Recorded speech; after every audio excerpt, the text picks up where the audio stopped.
चलिए बच्चों, अब देखते हैं हम लोग क्वेश्चन नंबर 6। क्वेश्चन नंबर 6 में बोला गया है क्या कि एक त्रिभुज ABC बनाइए जिसमें BC 7 सेंटीमीटर, कोण B 45 डिग्री, कोण A 105 डिग्री हो। फिर एक अन्य त्रिभुज की रचना कीजिए जिसकी भुजाएं ABC की संगत भुजा की 4/3 गुना हो। तो जैसा है उसके हिसाब से एक रफ चित्र खींच लीजिए। क्या बोला है? एक त्रिभुज की रचना करना ABC का, एक त्रिभुज ABC का रचना करना है। मान लीजिए ये हुआ A, ये हुआ B और ये हुआ C। तो BC कितना है? तो 7 सेंटीमीटर रखना है। एंगल B जो है वो 45 डिग्री रखना है और एंगल A जो है वो है हम लोग का 105 डिग्री। ठीक है। तो इस क्वेश्चन में एक चीज़ ध्यान देने वाली बात है कि जब हम लोग ये वाला खींचेंगे तो ये तो 7 इधर कट जाएगा, फिर ये 45 जाएगा। तो 45 में कितना ऊपर जा कर के 105 डिग्री का कोण बनाना है ये हम लोग को मालूम नहीं है। तो इसके चलते क्या करना पड़ेगा, ये कोण का मान निकालना पड़ेगा हमको सबसे पहले। तो चलिए ये कोण का मान कैसे निकालते हैं उसको देखते हैं। तो सबसे पहले ये दोनों कोण को जोड़िए। तो ये दोनों कोण को जोड़ेंगे तो कितना हो जाएगा? 105 है और 45 है। जोड़े तो 5 10 के 0, हाथ में 1, यहाँ 5 है, यहाँ इतना। तो कितना हो गया हम लोग का? 150। तो त्रिभुज का तीनों कोणों का योग कितना होता है? तो 180 डिग्री। तो ये दोनों मिल करके अगर 150 बना रहा है तो ये कितना बचा हम लोग का? तो 30 डिग्री ना। तो ये बन गया हम लोग का 30 डिग्री, तब ना 180 डिग्री हो जाएगा। यहाँ 30 जोड़ कर देखिए तो 0 8 1 180 डिग्री आ रहा है ना।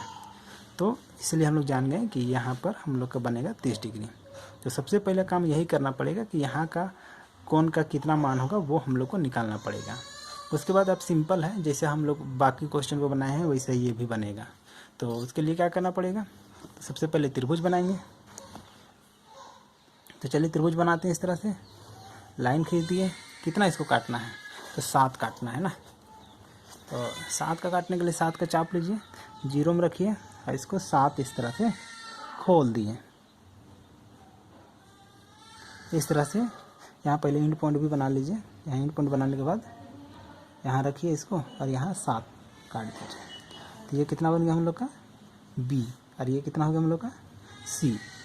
अब यहाँ पे कितना डिग्री का कोण का ज़रूरत है? तो आपको 30 डिग्री का कोण का ज़रूरत है। तो 30 डिग्री बनाते हैं। तो 30 डिग्री बनाने आता होगा, पहले 60 बना लेंगे और उसको आधा कर देंगे। तो यहाँ इस तरह से हुआ और वही चाप से, चाप नहीं बदलना, एक बार ऐसा काट देंगे। तो ये कितना बन गया? 60। अब 60 को आधा करने के लिए ना यहाँ और यहाँ रख करके इधर काटेंगे। कैसा? तो देखिए इस तरह से, ऐसा और ऐसा। जहाँ पे कटेगा ना, चलिए बढ़िया तो नहीं कटे तो एक बार और काट लेते हैं। देखिए इस तरह कट गया। तो ये पॉइंट और केंद्र को मिला दीजिएगा ना, तो बन जाएगा हम लोग का 30 डिग्री। तो चलिए देखते हैं। 30 डिग्री बना करके इस तरह से इसको हम पार कर दिए। तो ये जो लाइन है वो कितना डिग्री का कोण बना रहा है? 30 डिग्री का कोण बना रहा है। अब यहाँ पे कितना डिग्री का कोण बनाना है? तो 45 डिग्री का कोण बनाना है। तो 45 डिग्री का कोण बनाने के लिए क्या करना पड़ेगा? एक छोटा सा चाप लीजिए और पहले 90 का बनाइए। इस तरह से थोड़ा सा पूरा नहीं सट नहीं सका तो सटा लेते हैं, सट गया। उसके बाद 90 का पहले बनाना है। तो कैसे बनाते हैं 90? तो आप लोग को मालूम ही होगा। देखिए इस तरह कट गया। फिर इसको ऐसा काटेंगे, फिर यहाँ रखते हुए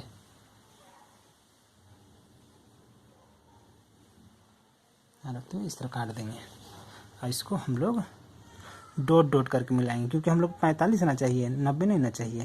तो ये तो एक 45 बनाने के लिए सहारे की तरह से है, क्योंकि 90 नहीं बनाएंगे तो 45 बनाना फिर दिक्कत होगा।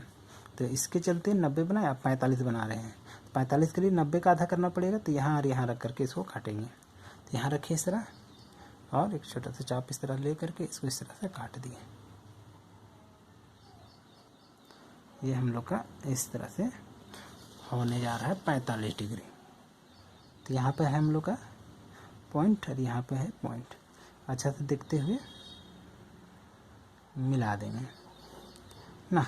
तो ये अपने आप कितना हो जाएगा हम लोग का? तो 105 डिग्री। ये बन गया हम लोग का 105 डिग्री। ये बन गया 30 डिग्री और ये कितना बन गया हम लोग का? 45 डिग्री। और ये टोटल कितना लंबाई है? तो 7 सेंटीमीटर। तो अब त्रिभुज बन गया।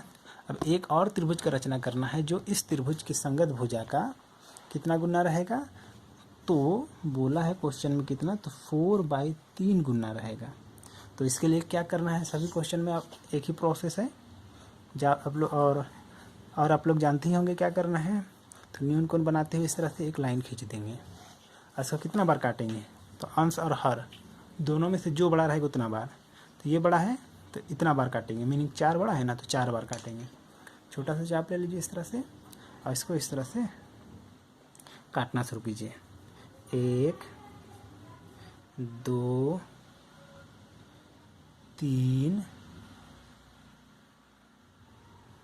4 हो गया। इसका नाम दे दीजिए, ये B है तो ये कितना हो गया, B1 हो गया, B2 हो गया, B3 और ये हो गया B4। अब हमको क्या करना, नीचे आना है, नीचे तो यहाँ से नीचे आना है, तो नीचे आने के लिए क्या करते हैं, नीचे वाला देखते हैं ना, तो नीचे में 3 है तो नीचे 3 में जाएंगे, तो यहाँ रखिए और इस तरह से मिला दिए। अब क्या करना, ऊपर आना है, तो ऊपर आने के लिए किसको देखते हैं, ऊपर वाला, तो ऊपर में कितना है 4, तो 4 से मतलब A4 जो है ना, इसी से हम लोग ऊपर जाएंगे। तो इसके लिए यहाँ पर जितना भी बड़ा कोण बन रहा है उतना ही बड़ा कोण यहाँ बनाना है। तो चलिए बनाते हैं। देखिए इस तरह से मुंह खोल दिए, फिर यहाँ इस पॉइंट से करना है ना, ये 4 B4 से ना जाना है तो B4 पे रखेंगे, इस तरह B4 पे रख दिए। उसके बाद इसको हम इस तरह से काट दिए।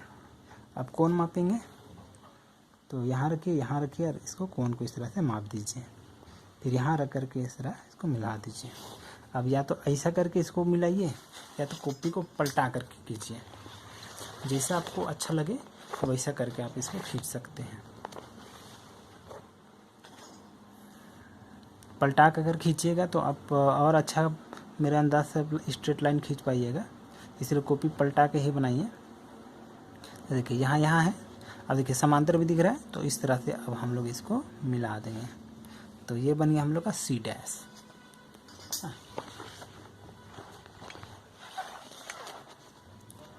तो कितना हो गया, ये C है तो ये हो गया हम लोग का C डैश। अब यहाँ से ऐसा ले जाना है, तो इसके लिए क्या करेंगे, यहाँ पे जितना बड़ा कोण है तो उतना ही बड़ा कोण यहाँ बनाएंगे। तो इसके लिए यहाँ रखिए, थोड़ा कोण को बढ़ा लेते हैं, फिर इस तरफ खोल लिए, फिर यहाँ पे इस तरह खोल लिए, फिर कोण को मापेंगे, इस तरह से माप लिए, फिर ऐसा हो गया। अब क्या करेंगे, यहाँ से लाइन खींचना है, तो कॉपी पलटा लीजिए या तो डायरेक्ट खींचिए, आपका मन का बात है। तो ऐसा हो गया।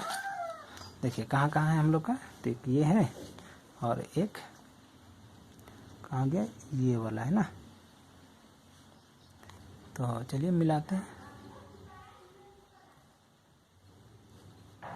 यहाँ और यहाँ, देखिए डिस्टेंस बराबर दिख रहा है। अब इसको हम लोग इस तरह मिला देंगे, तो हो गया हम लोग का रचना, जो बोला था वो बोला। तो ये B है, ये वाला क्या चीज़ था, A था, और ये वाला क्या चीज़ C था। तो अगर ये A है तो ये क्या हो गया हम लोग का A डैश। तो ये A डैश B डैश नहीं सॉरी A डैश B और C जो है वो ये वाला त्रिभुज का मतलब ABC का भुजा का 4/3 गुना है। तो लिखेंगे इसलिए त्रिभुज A डैश नहीं हाँ A dash B and C dash जो है वो समरूप होगा त्रिभुज मतलब A dash B C dash समरूप होगा A B C का। तो देखते हैं त्रिभुज A B C। तो उम्मीद करते हैं समझ में आ गया होगा ये रचना। तो अगर समझ में आ गया होगा तो वीडियो को लाइक कीजिए और चैनल में नए हैं तो चैनल को सब्सक्राइब करके चैनल को ग्रो करने में हमारी मदद करें।